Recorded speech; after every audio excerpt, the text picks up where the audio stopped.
The Angels 2014. The Angels world champions. Oh, and first pitch crushing.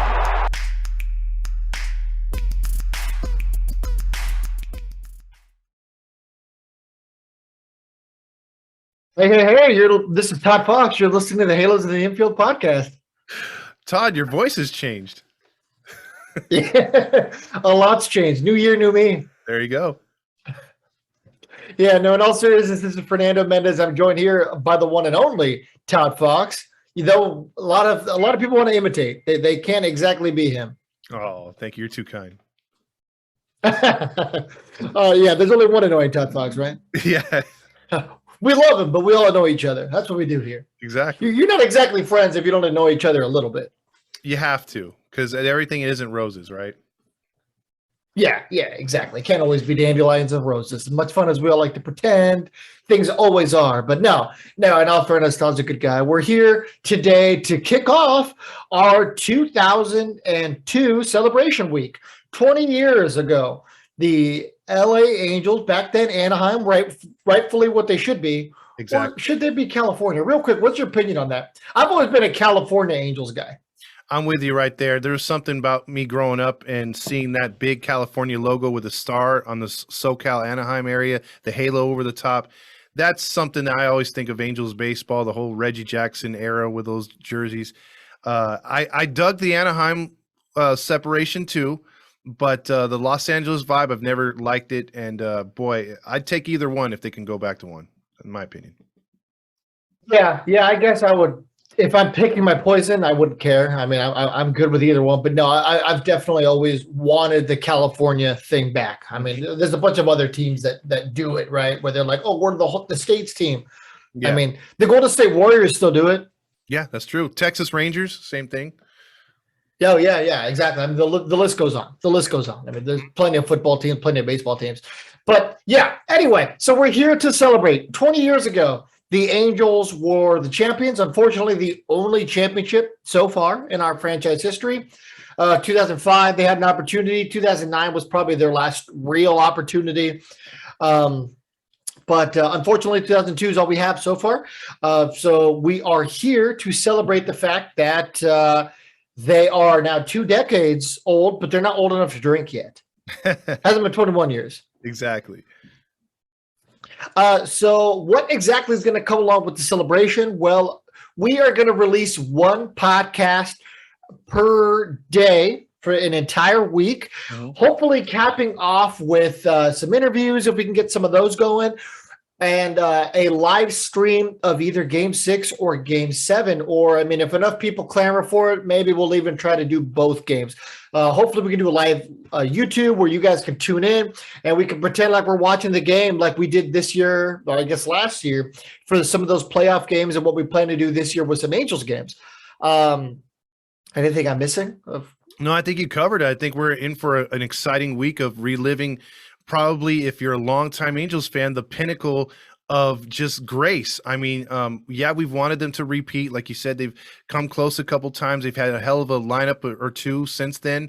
And, they've had some great ball players come through. But, this was the year that caught everyone off guard and was euphoric for a lot of Angel fans that suffered through the 80s of a lot of close but no cigar issues. And now, the 2002, as we relive this week and like you said, maybe have some interviews, talk about how great it was, get your fan reactions and our reactions. It's going to be a good trip down memory lane.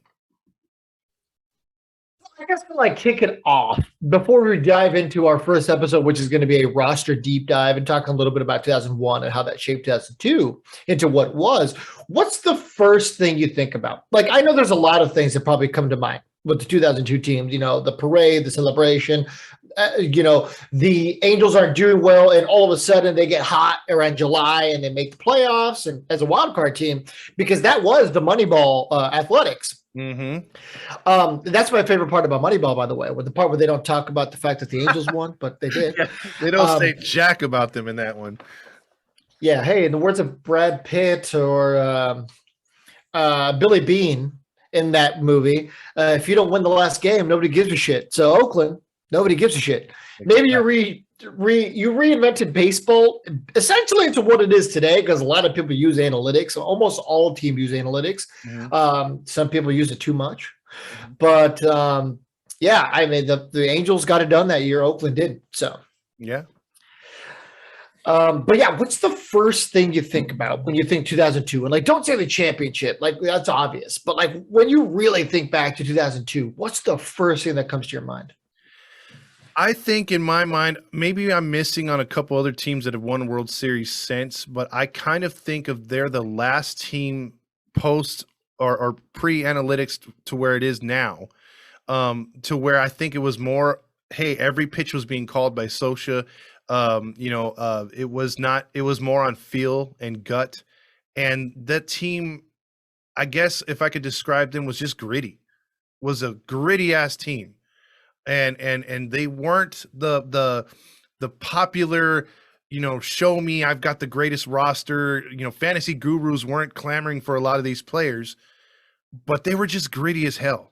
And they worked as a well-oiled machine as a team. Like they just were a great gritty team. I guess that's the best way I could describe it.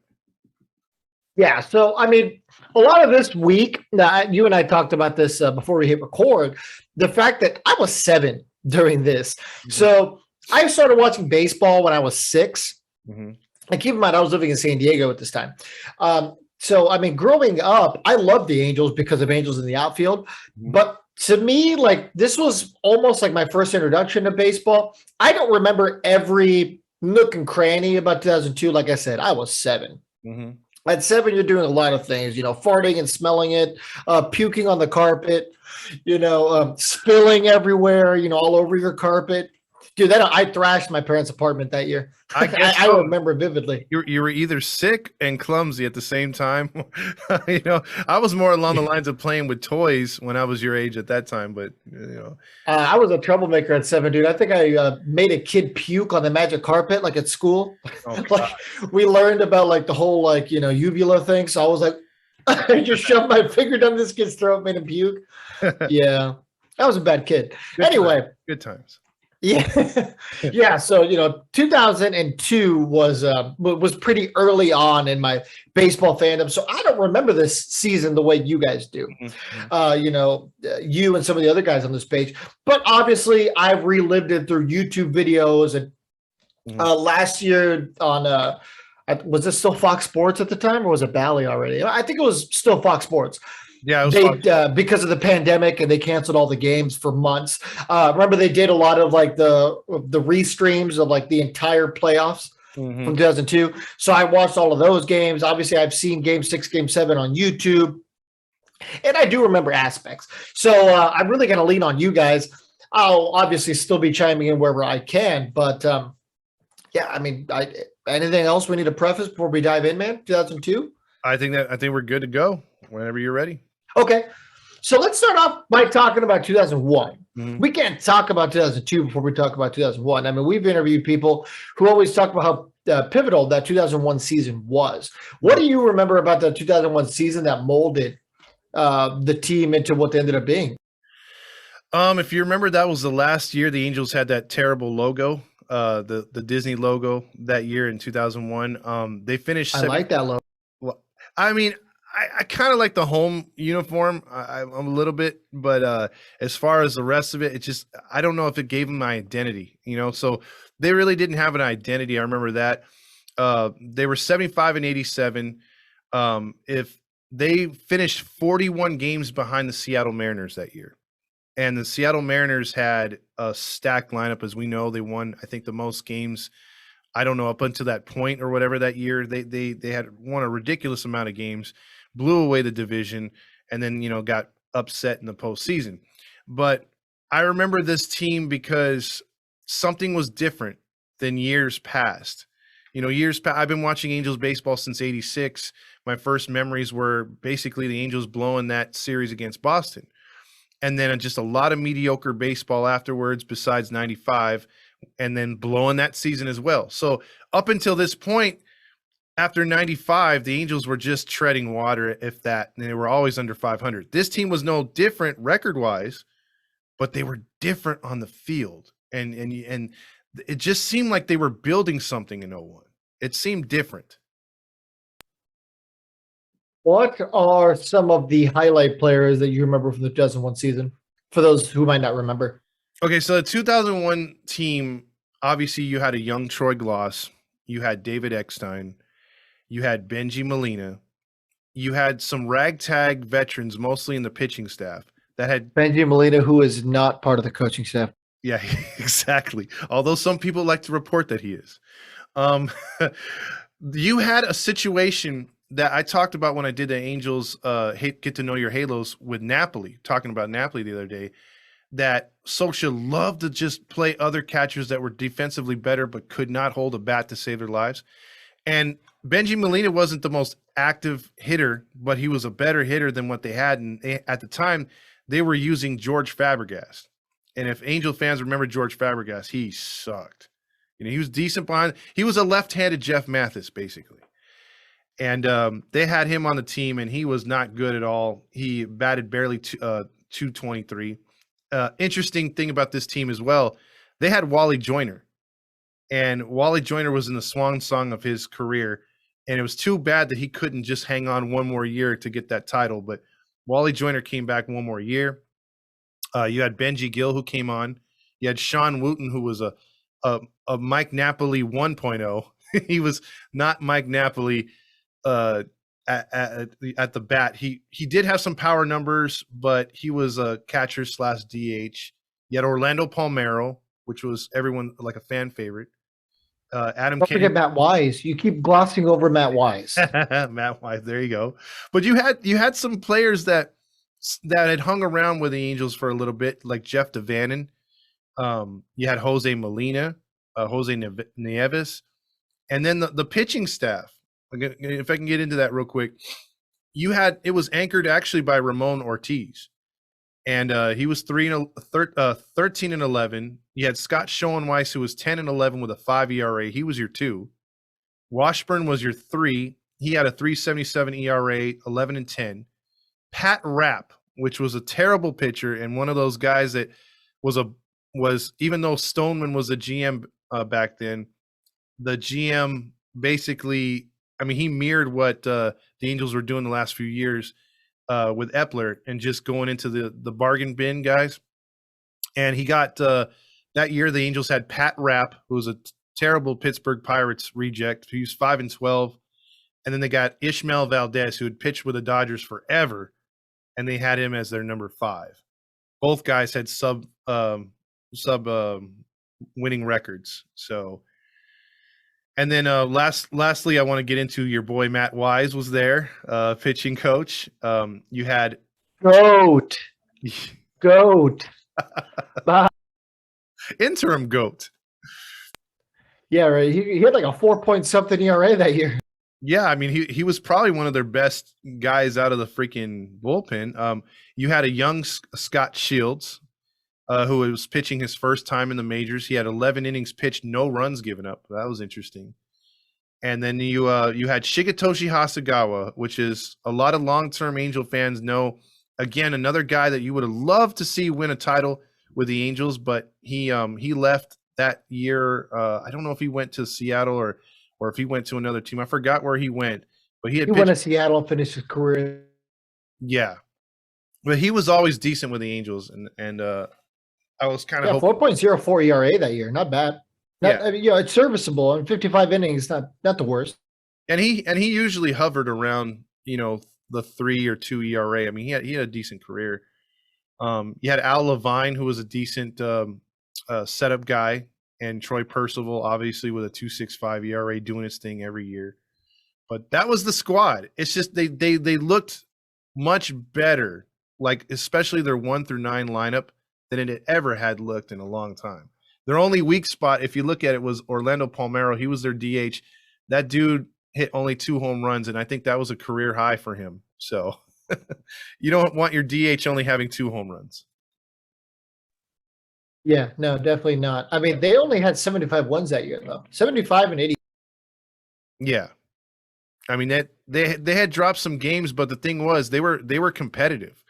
Even in their losses, the team was starting to get that never say die effort with.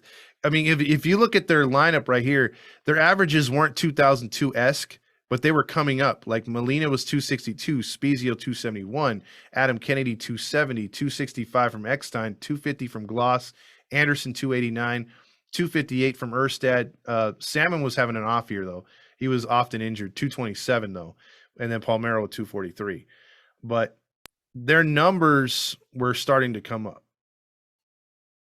What's crazy is to look at let's look at the attendance numbers. I mean, 2 million people, and that was like before the World Series. We all know that after the World Series, it went on that stretch that ended because of COVID of having over 3 million. But I mean, fans were still showing up even when the Angels were, dare I say, mediocre for a while. The Angels went a long time without any legitimate success. Yeah, I think prior to the sale of the team and the demise and loss of the Cowboy, the Angels, when they had reconstructed Edison Field, the fans were coming out. It's just that when you would go to the game, I think that was the key for 2002. When you would go to the game, Angel fans weren't dressed unified. Like they would come in casual clothes. The merchandise wasn't selling off the charts. So you didn't like go to a Padres game. You go there and nobody's wearing any Padres stuff. That's why I hated going. People are like, why weren't you a Padres fan? It's like, well, it's because nobody there gives a shit about the Padres. Well, yeah, I mean, you're right. And up until this year, right, when the Padres kind of found that niche and everyone wanted their jerseys all of a sudden. Oh, yeah. People were like, oh, yeah, the Padres. I'd love them forever. Yeah. So, I mean, they went through a transition. And I think that was as much as the keys that we'll talk about for 2002 coming up here. I think doing the uniform change and being like, okay, the Dodgers are blue. What's opposite of the blue? What can set us apart but keep us rivals at the same time? Red. And I think that red, the bright red with bringing back the A, made all the difference. Yeah, absolutely. And there's a lot of fans who don't like the current A. They don't like the look. I think it's clean. I think it's one of the cleaner logos because, I mean, baseball has very boring logos. Let's be real. I mean, we're talking about what the Dodgers, the Giants, the Padres, the Yankees, the Cubs. They just have letters. At least the Angels tried to do something. Granted, yes, it's the letter A, but I mean, there's a halo on it. Tampa Bay is just letter T and B. The Giants, SF, they don't try to do anything. They're just like, this is the initials of the city we're in. At least the Angels are trying to make a unique thing with the halo and everything. So, and I think the Angels have always had some of the better logos in baseball, in my opinion. I mean, what's the bar here? Yeah, it's true. I mean, you think of other teams too. Like, I'm glad you brought that up. Like the Brewers, the Sox could be kind of like just saying the Sox, but it's still cool looking. Or they go to the retro thing, the '70s, where he's holding the bat. There's cool logos out there. I have one of those hats. I actually like those hats. Yeah, I do too. I'm a fan of that. I was on a business trip at a White Sox game. I'm like, yeah, I'll buy. Yeah, why not, right? So yeah, you're there. You gotta rip the home team while you're there. I mean, as long as it's not a rival, why? Mm-hmm. So I agree with you. The 2002 red and white, the clean jerseys, I thought it was a good look. That's why like you've talked about it too. I miss the Anaheim when they're on the road. I don't know how you would feel if they would put Los Angeles now that they're on the road, but I did like that year when they were wearing Anaheim on the road. I thought that was a clean look. It would depend what they would do. Okay, so if they put Los Angeles on it, I'm out. But if they do how their spring training jerseys, it's just like a little A on their chest and the other side's blank. It just has the Nike logo. I think it'd be kind of clean if they did an LA and just on one side. I'd be okay with that. Mm-hmm. But I don't like it just saying Angels on the front. They're one of the only teams. I think there's only 6 teams that don't put the name of the city on their road jerseys, and the Angels are one of them. Unfortunately, yeah, they kind of guess they went there. Yeah, because Colorado does it, San Francisco does it. You can go down the line. So, and you're right about that, putting the A there, because if you know the Diamondbacks, they put the big snake A on the side on the road in their third jerseys as well. So we'll just have to see if there's any kind of changes this year, that the city logo will be finally prominent with the Angels too. So we'll see what happens there. I have some inside information on that. I'll tell you. Okay. Okay. Save that for off the air. I think I've told you before. I think I already told you what the themes are. No, you said you were going to talk to me about it. We just never got into it. Yeah. Okay, fair. Yeah. But yeah, you're right on here. The Angels, they had 2 million in attendance, which isn't bad. 8 out of 14 American League teams, so that's not too bad right there. This was going to be a big season going into 2002, because you had what we have this year, the collective bargaining agreement looming large, but it was going to end in the middle of the season, and we all know what happened in '94. So, we were kind of hoping that wouldn't be the case this season. Yeah, and obviously it worked out, but yeah, no, I know 97 they had the strike. Mm-hmm. Yeah. So go ahead. Oh, nothing. Okay, so you want me to start breaking down the 02 roster? Yeah, so I mean, we can start off by we know they won the World Series. They were a wild card team. And I know we mentioned that earlier. 99 wins, 63 losses. Mm-hmm. And they once again finished in second place because they didn't win the division, the Oakland A's. Yeah. So the starting lineup for the bulk, at least the starting positions for the bulk of the season, were Benji Molina at catcher, Scott Spezio at first base. Second base, you had Adam Kennedy. At short, you had David Eckstein. Then you had Troy Gloss over at third. You had Anderson, Darren Erstad, and Tim Salmon rounding it out in the outfield. And then Brad Fulmer was the DH for the bulk. Yeah, and two things stick out to me, bro. If you're looking at the same page I'm looking at, look at the ages of these players, and not one of them's over the age of 33. Salmon was the old guy in there at 33. Everyone else is mid to late 20s, and also it was a very young. Yeah, it's very. And then you look at games played, and so you could tell that even though Socha had a love affair with backup catchers, he still played Molina 122 games. He's the one that had the least amount of time played. So that just tells you there wasn't injuries on this squad. They were able to stay together all year, and most of them averaged between 130 and 150 games played. Yeah, absolutely. It's something that we really don't see a lot of nowadays in baseball, not even just the Angels, but, very seldom are you going to find a lineup where almost everybody plays, 80% of the games? Mm-hmm. It was a very relatively healthy team. Because, you look here at their bench, and their bench amounts games played are pretty high in some cases too. 110 for Orlando Palmeiro. Benji Gill had 61 games. Sean Wooden had almost 50. Yeah, it was funny with Orlando. They would put him. He basically played every outfield position, and as well as he got in and base running scenarios, and he also played DH at times. But the thing though is, I believe he was off the playoff roster. It might have been to injury. It was Sean Figgins who took his spot, who became the dude that would run the bases and fill in late innings in the outfield in the infield. I'm sorry. They used him in the infield. Yeah, Sean Figgins that year only stole 2 bases and batted 167, but obviously he made enough of an impression to stick around. He's one of my favorite Angels, and I think a lot of Angels fans will agree, just because he was so scrappy and fun to watch. I remember my first Angels game at the Big A, watching Sean Figgins was just fun. He was just a fun guy to watch. He was. And this team, again, on the bench, you had guys that had been with the Angels for about, 4 or 5 years, at least on the bench, that were through their organization or via trade. Most of them were through the organization, but they were loyal as hell. And a lot of those guys didn't get to see past September. They didn't make the postseason, or they were called up and down. You had Sal Fasano, who I actually came over on a trade, and he played very sparingly, but he was like one of those mentors, came through AAA.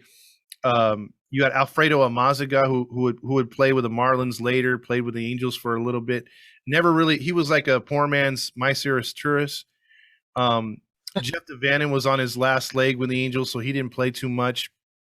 Alex Ochoa was a guy that was a longtime Brewer prior, and then he came over as a defensive fill-in.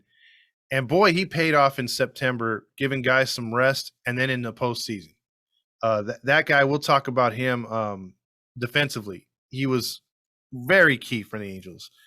Benji Gill, a nice fill-in defensive replacement late in games.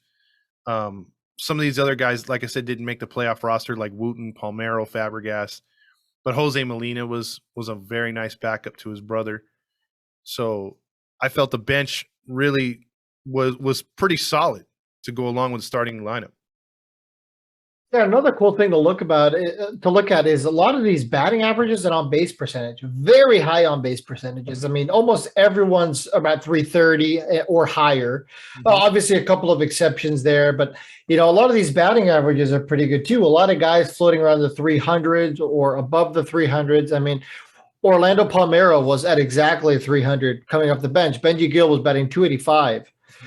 Sean Wooten, 292, Jose Nieves, 289. These are bench guys.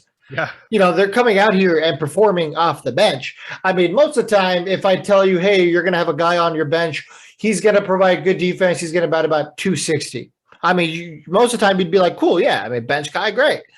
But I mean, when you're talking about your bench guys who are having on base percentages in the 300s and that are batting almost 300, I mean, that means they don't walk a lot. But either way, I mean, that's a productive player. You would take that in a heart. Exactly. And here's the thing too. You brought up analytics, and a lot of teams don't particularly care. I mean, unless you're like Oakland, about getting on base and getting the hits. This team cared about getting hits, and it even worked in walks. There's one guy on here that I'll single out that really didn't do a good job besides Salmon. Salmon always averaged about 100 strikeouts, but Gloss struck out 144 times. But if you look at it, he still walked 88 times to lead the team in walks. They were still getting walks and still getting on base. And their hits, bro, look at their hits, all over 100 in the starting lineup, and most in 150 and above. That's really good for a lineup. And they're you had Garrett Anderson flirting with 200 there. Yeah, I mean, this was when he was in his prime, between 2001 to 2007. He was in his prime. So yeah, he was a great player. I mean, Garrett Anderson is. If it wasn't for Tim Salmon, Garrett Anderson, would probably have been Mr. Angel. Granted, obviously he played on some other teams. Tim Salmon was an Angel his entire career. So I understand that technically he couldn't have been Mr. Angel because of that. But, in terms of talent, I mean, Garrett Anderson's, I would have to say, top 3 offensive player in our team history, right? I mean, Trout, Salmon, Garrett Anderson. Yeah, I think so. I think you have to play it like that. I mean, some people would try to throw in older guys like Brian Downing and stuff like that. They had some decent careers, but I would have to. People would throw for Gozy maybe. Yeah, exactly. So I think that a fun episode would be an Angels Mount Rushmore. Maybe that's an episode we should consider because, I mean, it can get into stuff like that. You're talking about your top. Yeah, or it could be a vote thing too to see if people agree with your Rushmore to my Rushmore or whatever, So there you go. Noted. Now to bring up something that we talked about. What'd you say? I'll put a pin in it. Yeah, I put a pin in it. There you go. But I wanted to bring up something that involves our boy Brandon Marsh. Me and you talked a lot about how we think that he's like a Darren Erstad type hitter. Do you think this year, let's just compare it to 2002 Erstad to 2022 Brandon Marsh. Do you think he can come up with those numbers? 10 home runs, 73 RBIs, 283 average, 313 on base. You think he's that kind of player?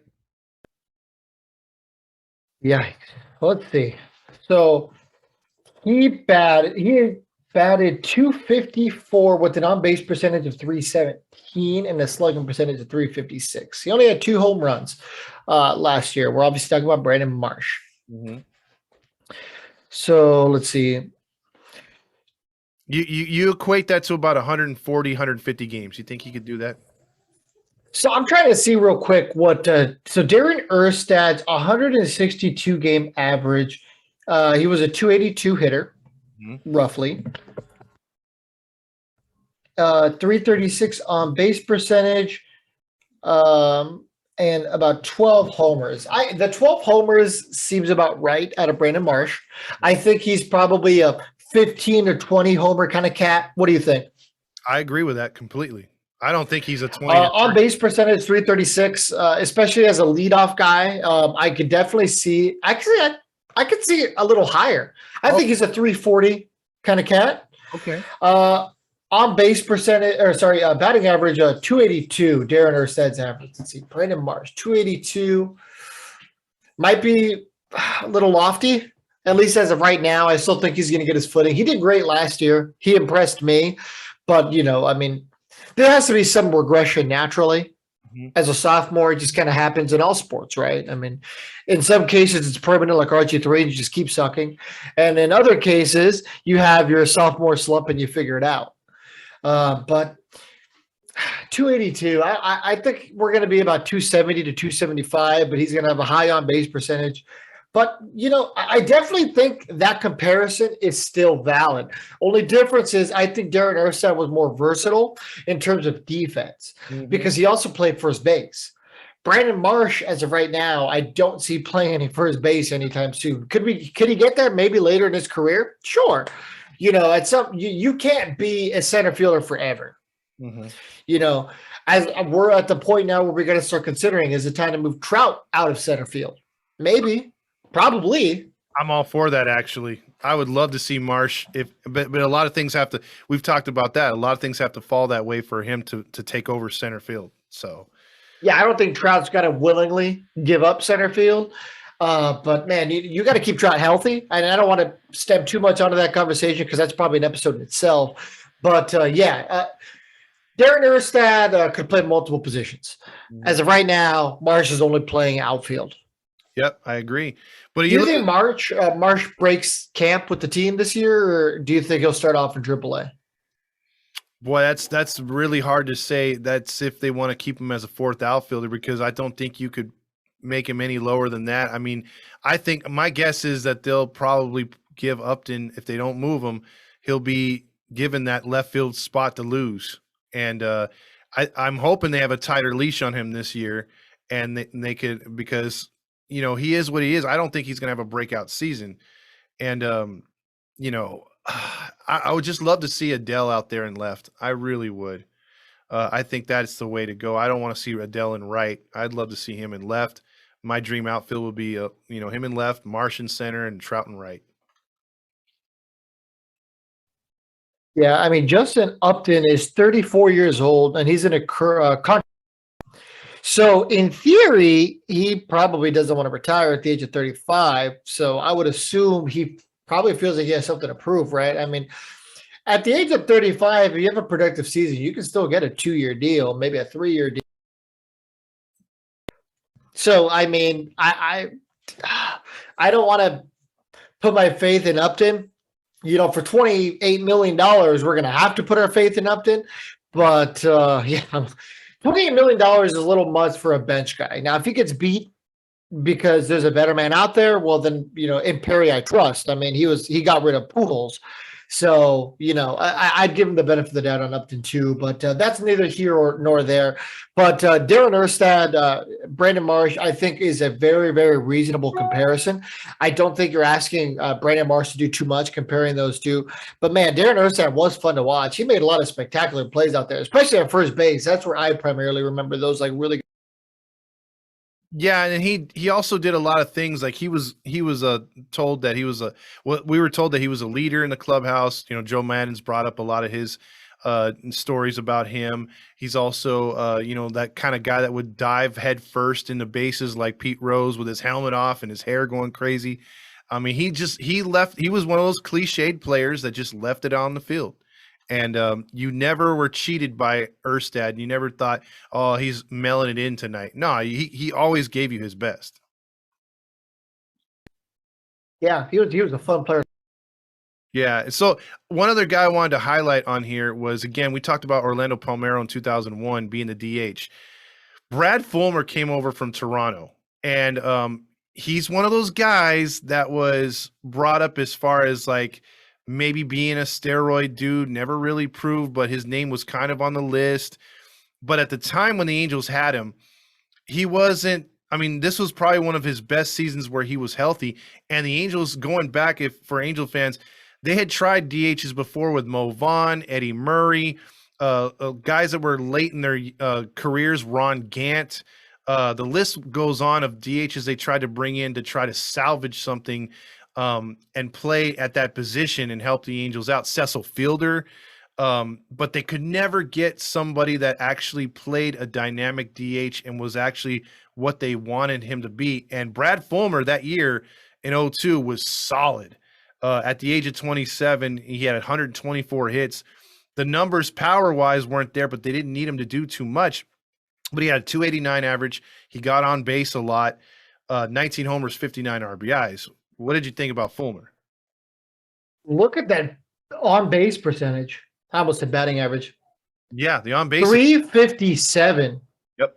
That is crazy. I mean, for a DH. He took a lot of pitches, and the thing I remember about Brad Fulmer too is that he had good plate discipline, and when they needed to move runners over, he wasn't a DH that was like, no, I'm going to go for the home run. If Socha needed him to hit the ball to the right side to move the runner from second to third, he did it, and willingly. I mean, he was just a good clubhouse guy. Yeah, he got walked a decent amount of times. I don't think I walked 32 times, but that's not horrible. That wasn't the least on the team. But I mean, yeah, 289, 357 on base percentage. I mean, I don't know what more you wanted a DH. Productive to see. And look at his strikeouts, only 44 for the season. That's really good. There you go. Patient. Yep. Right. I mean, not swinging at pitches where you shouldn't be swinging at 40.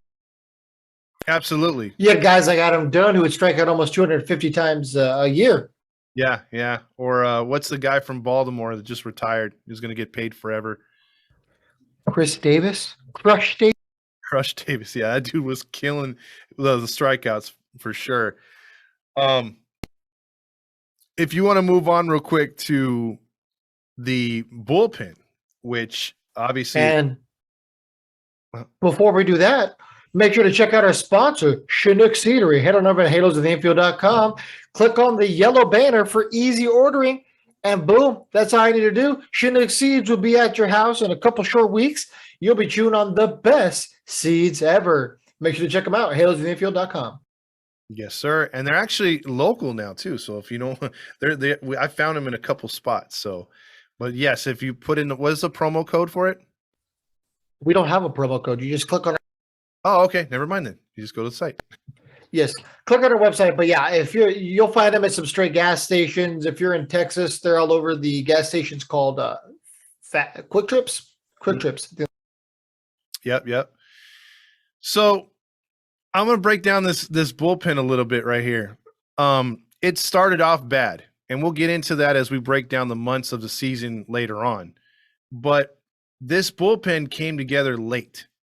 And basically, you had Mark Lukushevitz, who started the year with the Angels in the bullpen. Matt Wise, interim bullpen coach. Donnie Wall, who pitched, a little bit. Dennis Cook was another one of those. Dick Picks Mickey Callaway was on this team. Lou Pote was on this team, and he pitched 31 games. Often forgotten Angels reliever. Scott Shields came through. Dude, this photo of Mickey Callaway here on his baseball reference page looks like he sends dick. Like you see that man, and you're like, dude, that guy sends dick. Unconsensual dick. The goatee is screaming, "Do you want to see my dick?" Yeah, that's not okay. We do not condone that. Don't be sending unwarranted dick pics to anybody, male or female. Exactly. But yeah, this is something where you had some guys eating some innings that weren't on the playoff roster. Obviously, Francisco Rodriguez is here. He only pitched 5 2/3 regular season before he did his magic in the postseason. But Oh yeah, lights out in the post. yeah, but the bulk of the bullpen had to do with Scott Schoenweiss, who really, in my opinion, he started some games that year, but he mostly pitched out of the bullpen, and he was demoted, but it didn't really kill him. Like you know what I mean? Like he understood what he had to do. He filled in where he had to, and he had a decent season. And then you had Ben Weber with that funky, herky-jerky delivery and those big glasses that scared you because you didn't know if he was finding the plate or not. Yeah, and then you had Al Levine again playing his final year with the Angels. He had been on with them forever. He didn't make the postseason roster, I don't think. And but he had a decent season. And then you had Brendan Donnelly coming out of nowhere, age 30, 2.17 ERA all year. He was solid. Ben Weber also looks like he sends DP. Yeah, big time. The mustache. Yeah, or he's frequenting the strip clubs. He's one of those guys. Oh God, the one right next to Angel Stadium. That's the only reason it's still open. Yeah, pretty much. They're still going off that. But the funny thing about this team was the projected starting rotation. And Ramon Ortiz was on and off your number one. He kind of switched with Jared Washburn. And if you look at this rotation compared to the teams that were playing in 02, like you brought up Oakland and their historic run, the Yankees had a really good team that year. Obviously, the Twins were in the postseason. You had other teams that were pretty stacked in the rotation. And if you measure this rotation versus the rest of the league, you're like, there's no way. But somehow, because of the hitting, Ramon Ortiz went 15-9 with a 3.77 ERA in 217 innings pitched. When's the last time an Angel? That's what I was going to bring up. Yeah, when's the last time an Angels pitcher's pitched that many innings? I think the last time an Angels pitcher pitched over 150 innings was Andrew Heaney in like 2018. I'm not even kidding. I'm pretty sure that was the last. That seems about right. And then we had two on the team. Jared Washburn won a career high 18 games, 3.15 ERA, and he pitched 206 innings. Dude, the crazy thing is that you only have one pitcher who pitched less than 150 innings or 160 innings, and that was John Lackey, who pitched 108. But Aaron Seeley pitched 160. Mm-hmm. And he was a guy that he came over from Seattle, had been pitching with them for a long time. He was projected to be one of the anchors of the Angels team, and he didn't even make the postseason roster. So that should tell you something. He was also the only starting pitcher of the year with the losing record. Yes, he was 8-9, and Lackey came in, filled in 9-4 in the second half because Scott Schoenweiss got demoted. I forget who else. It might have been Matt Wise was one of the starters too. I might be wrong on that, but they did have some others. Or no, I don't see it right here. But there was another pitcher that they had that started some games and just it didn't work out. But yeah, I mean Kevin Apier, he was 34 at the time. He was kind of a throw-in player, and he pitched really well and was a guy that had a devastating sinker and slider in the postseason, and he was a great ground ball hitter. The Angels defense was amazing that year, so anything on the ground, guys were scooping it up and making plays. Adam Kennedy's, Eckstein's. Yeah, their defense that year was very. Yeah, I think Troy Glass was your only weak spot, defensively. Other than that, because he was never known. He was always known for his bat, never his glove. Over at third. Yeah, because he was a tall third baseman, and he would make plays every now and then, but it was hard for him to bend down and make those crazy plays at third. It was mostly Eckstein, very solid with Kennedy. And here's the other thing is we hadn't had a solid shortstop since Gary DiSarcina, and that's he wasn't the greatest player.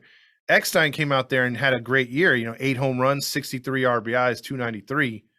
I mean, he was in his prime right there. These guys were coming through with some big seasons. Yeah, absolutely.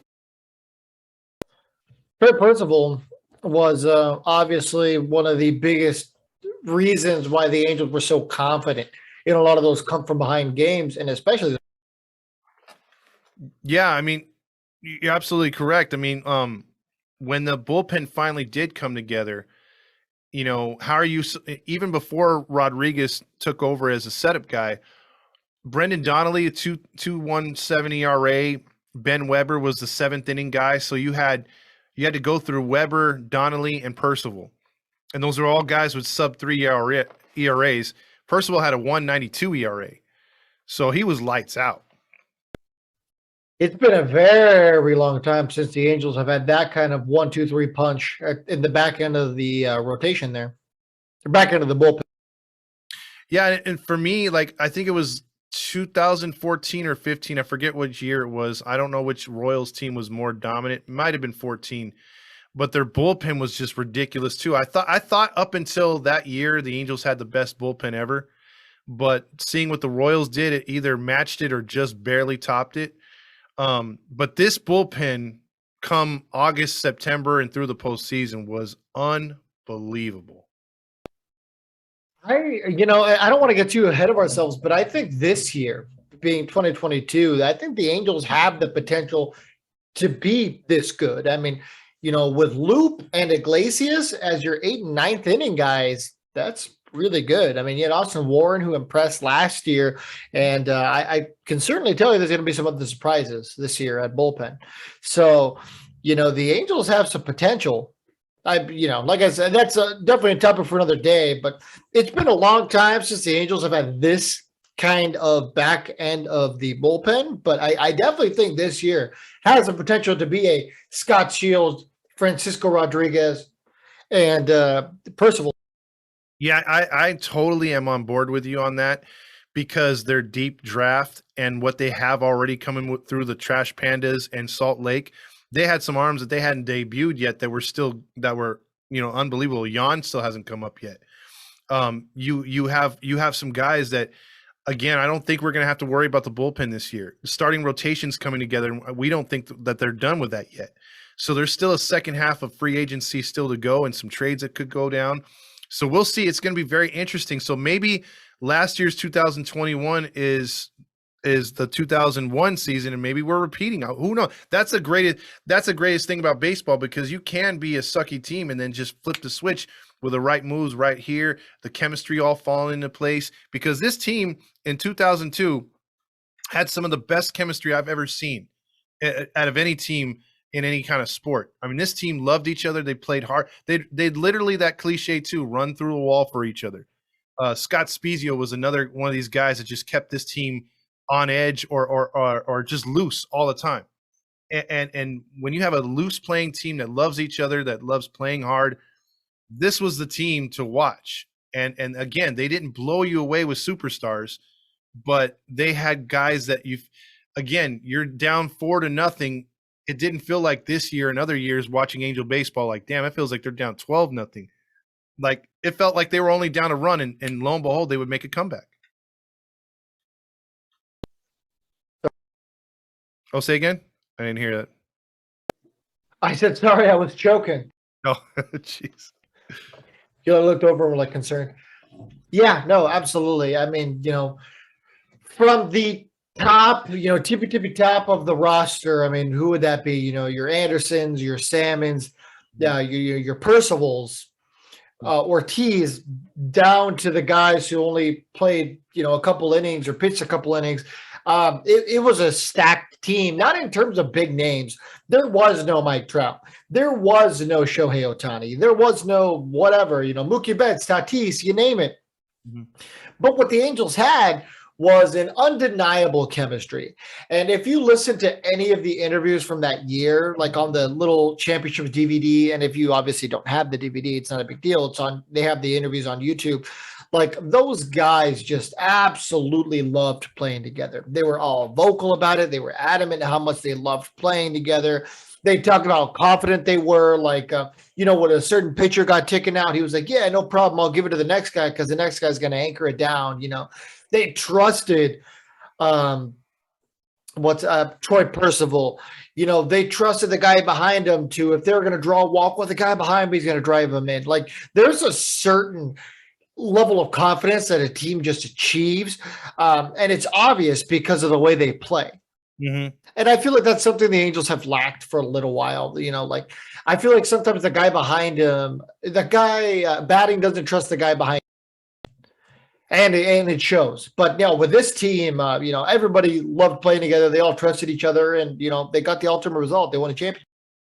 Yeah, they did some things that were again not seen by me up until this point, where they were putting the ball in play like all the time. Like they weren't searching for the home run all the time. If it came, it came. But when they were hitting singles and doubles, they were high-fiving each other, pointing into the dugout. They were rallying. One guy that I really miss his energy, and I miss the way that he taught these guys how to hit. And to me, to this day, I still feel there's a reason why the Angels don't hit the way that they did back then, was Mickey Hatcher. Mickey Hatcher was a guy that you'll see in the postseason. He was shaking his hat in a good luck way. He'd always tip his cap when someone did something really excellent out there, whether it was hustle or just had a great at bat. First guy to high five when they come into the freaking dugout. His energy was irreplaceable when he left. I thought he was a great motivator of these guys, along with the former pitching coach that left too. Say again? Bud Black. There you go, Bud Black. Those guys, what they brought to this team, the confidence that they brought to these players. Again, your Mickey Hatcher made a guy like David Eckstein, the runt of the litter, if so to speak, of the lineup, feel like he could get up there and hit a big bomb, or that he could get up there and make a huge difference. Adam Kenny. And he did multiple times during the playoffs. Eckstein made a huge.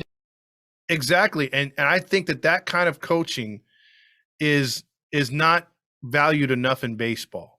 That kind of chemistry, because we've seen it before. The Dodgers can put anybody and just have a killer ass lineup. If you don't have any chemistry, you don't have the right kind of coaches keeping these guys together, keeping their heads from exploding because they're so confident in their abilities, and not, because every one of these players on the Angels would lay down a bunt if you asked them to. Try asking the Yankees to do that. Try asking the Dodgers to do that. I don't think that's going to happen. This team was as humble as can be. I think that's why they're so well loved till this day. Yeah, it was just a fun team to watch from top to bottom. We hadn't even mentioned the coaching staff. That coaching staff is one of the best coaching staffs ever assembled. I mean, you look at the bulk of those guys, and they've gone on to coach very successful teams. They've had very successful careers. I mean, obviously Socha had a successful time here in Anaheim. Joe Madden went on to break the curse of the Cubs, came full circle to now manage the team. Mm-hmm. He made the Rays into the Rays. You had Bud Black going and having a decent amount of success in San Diego, now managing over in Colorado and having no success, but that's not necessarily his fault. But Hatcher went over to be the batting coach for the Reds, and he got to coach a lot of good players over there. The coaching staff was also phenomenal. Yeah, Mike Socha had put up a pretty good coaching tree. And it went on for years after that. Guys came in and got jobs other places because of Ron Renicky, Dino Evil, things like that. I mean, the list, like you said, went on. It was just a great. So minus the championships, who would you consider like the Bill Belichick, if you will, of baseball? Would Mike Socha be in that conversation? I know Socha didn't win the amount of championships, so I mean, I'm not comparing that. But in terms of success, I mean, Socha made a lot of playoffs during his time. Yeah, I would believe. And a lot of people liked his coaches, right? Because like you said, I mean, guys were getting picked all the time. Like you said, Ron Renicky. Yeah, I believe that Socha, had he won about another title or two, would be very much appreciated more in baseball lore than what he is now. He's still well respected, but had he won another title or two, oh my gosh, yeah, he wouldn't be Bill Belichick-esque, but he'd be like a Mike Tomlin type manager, like he's got understudies that are you're gonna want his coaches because they're hot, because they've learned from such a good manager. And whether or not Angel fans soured to him towards the last few years and had different opinions, the fact is what you said, all-time winningest Angels manager, won the most games in the period of time that he managed out of any other team in baseball, beating out the Yankees. There's a reason why, like you said, all his managers or his coaches were getting plucked. Do you think, and this is probably another episode we could do you think Scioscia is a Hall of Famer as a manager? Correct. I do think I don't think he was a baseball player Hall of Famer because the Dodgers were so stacked when he was there. Yeah, no. Yeah, he definitely didn't have the numbers either. I mean, if you're going to say one of the best defensive catchers, yes.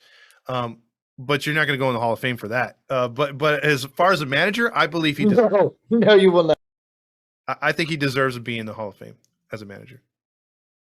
Okay. Yeah, no.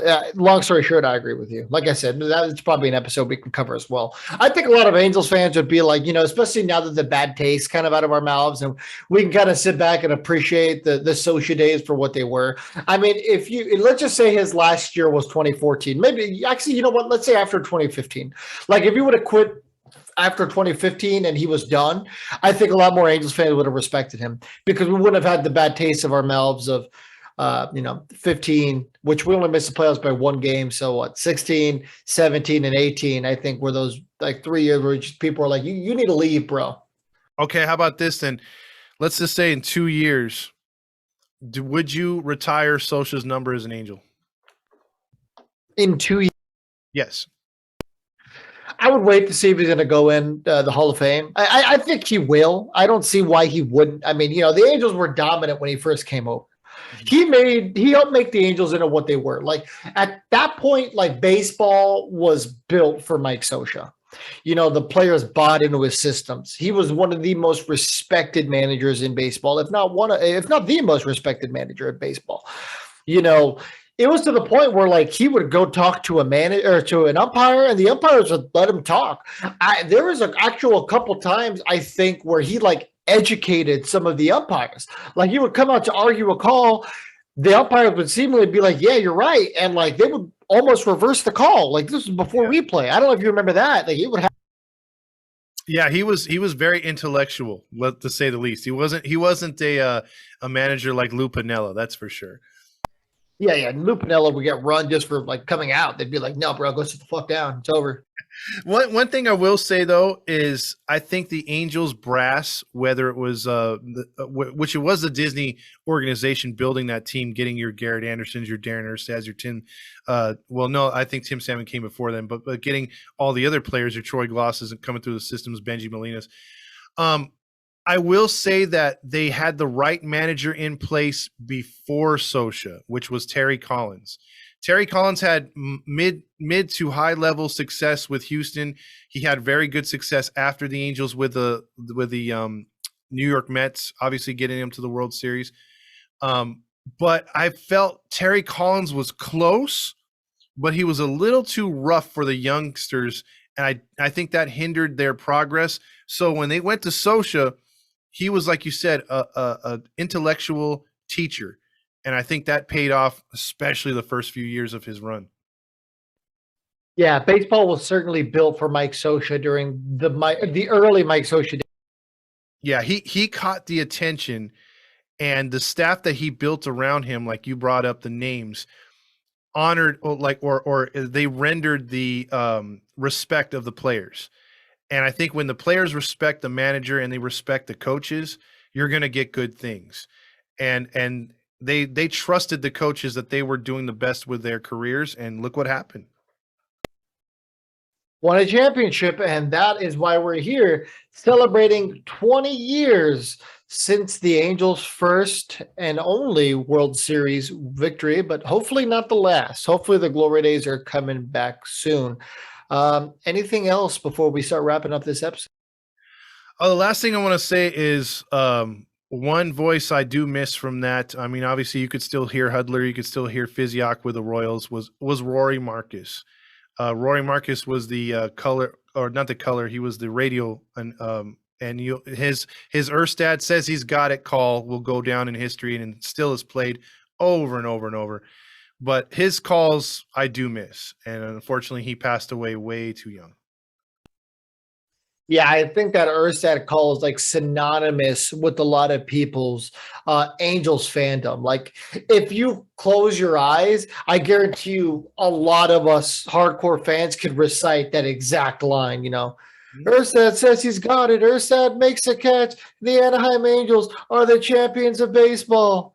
I'm sure everybody could probably cohesively say that line. It's just, you listen to it every time Calling All Angels plays. I mean, that line alone is the reason why I still love the Calling All Angels song. I can do without the rest of it. Just keep that call. That's what we need. Well, dude, you just basically calling that play that Rory did, it gave me goosebumps from your voice. That's how iconic that call is. It was a great call. There's a lot of just perfect calls, and I think that was one of them. It just perfectly captured everything that was. It lifted an entire state, really. I mean, an entire region, right? Southern California hadn't experienced a baseball championship in a long time, and in my opinion, still hasn't since. I agree. And one thing that we'll talk about in further episodes on this special week is the Thunder Sticks. I think that's the other thing that pops out, man. I whoever came up with that idea was genius. I mean, that stayed around with the Angels for a few years even after that. So I love the Thunder. In 2014, they had them still. I think they only use them in playoff games, but I guarantee if the Angels made the playoffs, they would bring them. Yeah, because there was, I mean, look, for a fan base that didn't have any experience with that at all. I mean, some of those playoff games, and I went to World Series Game 1, they were doing them in unison, like just beating them in unison without any kind of preempt from the damn scoreboard or nothing. It was just awesome. I mean, I've never still to this day, I've been to plenty of football stadiums. That playoff and World Series atmosphere was still top of the charts. Yeah, I've only playoff game in person I've ever been to was the 2014 playoffs, Game 1 against the Royals when the Royals hit that go-ahead homer against us in extras. But, man, that was a fun game to go to. I can only imagine what the 0-2 World Series must have been like in person. I remember in 14 it was crazy. Those Thundersticks are loud. Yes, 45,000 people beating 2 tubes of plastic is an underestimated amount of. Yeah, and I think another thing that went with that, with the loudness of those Thundersticks and everyone doing it, was just the fact that so many fans were so hungry. I mean, the fans were so hungry for them to finally do something. And the fact that they were, I mean, it was shocking you because you were waiting for them to fail. If you were an honest Angel fan, you were like, okay, when's this dream over? When's it going to end? And it just kept going, and your excitement just kept building, and it just kept going through the roof.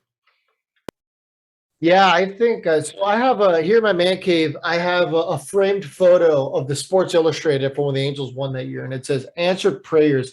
After 42 years, the Angels win the World Series." And I always just stare at that photo, and I do it all the time because it's right next to my TV. So I'm playing MLB The Show or whatever I'm doing. And sometimes I just stare over at that magazine and I just think, like, man, like those few words just like encapsulate like what so many, like the relief that so many people felt.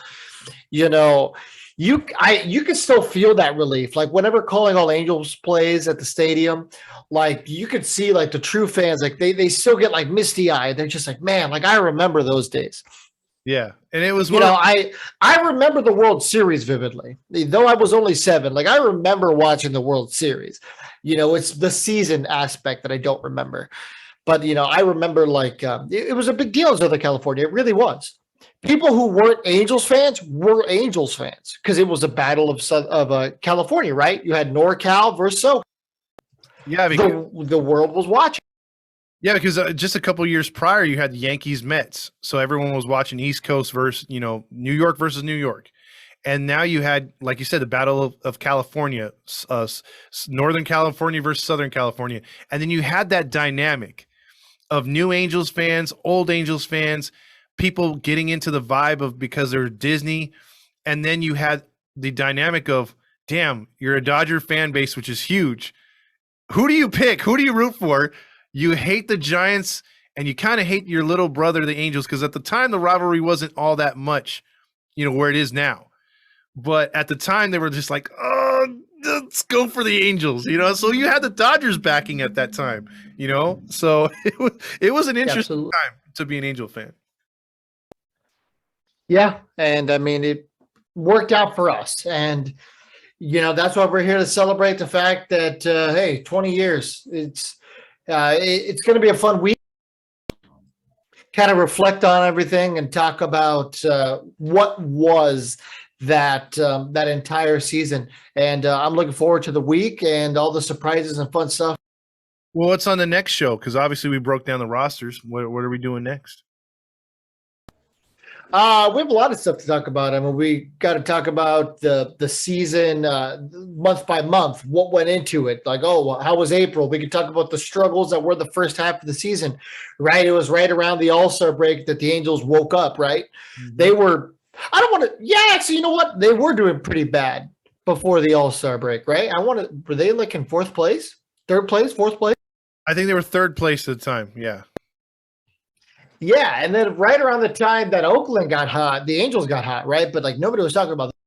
Yeah, because I think it was Oakland had won something like 20 some odd games in a row, and then the Angels had won 19 out of 23.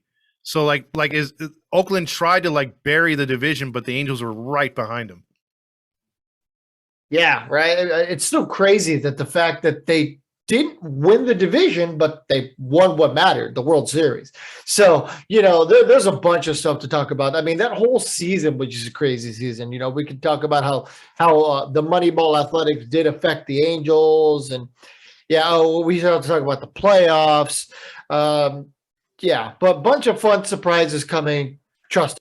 One thing I do want to bring up, too, I think which should be on one of the playoff episodes, maybe we can dive into that, is what if the Moneyball Oakland A's did not fail against the Twins? And do you think the Angels would have still beaten Oakland at that time? Because Oakland had their number for the most part of the regular season that year. Would the Angels have advanced? That would definitely be an interesting topic to talk about. It's always fun to do the what ifs. Yeah, because we could break down what Oakland had that year too and see if they had a better squad than the Angels. Yeah, I reached out to Barry Zito to come on for an interview about that season. Unfortunately, he declined. Oh, damn it. I think that might have been one of our first rejections we ever had. Yeah, that and CJ. We've had people like flat out not respond, but in terms of like respond with the rejection, I think that was like the first one because I remember he did it and I was like, oh man, that's a shot to the ego. I was a little sad. I was like, oh, this would have felt. I know, right? It's like it's one thing to get just ignored because you're not expecting much, but dude. Come on now. Yeah, right. Shot to the ego. But a lot of fun stuff in store. Stay tuned to the very end of the week where we do some live streams and we watch Game 6 or Game 7 together. Like I said, we'll let the fans pick. Who knows? Maybe we'll do both. That's up to you guys. Put enough pressure on everybody, and maybe we will do both. So whatever you guys want, we're always at your mercy. So let us know what you guys want to see. Let us know if there's anything else you guys want covered. Todd's always doing his player profiles. So maybe you want him to do a player profile about somebody else on that team or et cetera, et cetera. Go ahead and let us know. We're always all ears. You guys know where to find us. Make sure to follow all of our social media networks. And also, one thing we never say, go ahead and give us a 5-star review or any review, really. We love all the feedback we can get. If you want to give us 2 stars, great. Just let us know why we earned 2 stars so we can try to make ourselves better. Make sure to buy our merch, redbubble.com. By the time this comes out, I think we'll have a new website. We'll be off Redbubble. That's true. So don't go to Redbubble. Redbubble sucks. That's true. That's true. So we're kind of you kind of gave it away. We're back to the future on this episode. So, but we'll definitely have some more information when it comes to that. This is going to be a fun week. We hope you enjoy what we've been broadcasting, and we're really looking forward to those live streams because watching it also with you guys and getting your comments and your feels on it are going to be really cool too. I'm just looking forward to the fact that like spring training's around the corner. Yeah. I think when the dust settles, just to have that grass, the smell of grass freshly cut, the sun rising, and baseball on its way, because one of my favorite times of year is I used to take it off and watch because the package is usually free during the first week, and just watch everyone's home game, the initial day games of opening day, if the Angels weren't home. So I'm looking forward to going to opening day at Angel Stadium and watching a lot of baseball. I can't wait. Best time of the year. Absolutely best time of the year. I had to miss opening day last year because I was in Texas. Hopefully I won't be traveling this year for work. So hopefully I'll be home so I can get to go to the Big A for opening day. And we'll definitely have to do some more cookouts this year, or tailgates, whatever you want to call it. And yeah, thank you guys very much for tuning in. We appreciate your endless support, and we absolutely love it. Absolutely. So for Todd Fox and our go-to guy today, Mr. Viva Los Angelitos. I thought I was Todd Fox. That's right. See, I'm forgetting who I am. I tried the Viva Los. On behalf of Todd Fox. Viva Los Angelitos. There you go. See, that's Fernando. He said it right there. Look, he's growing hair. I'm trying. Bye, everybody. See ya.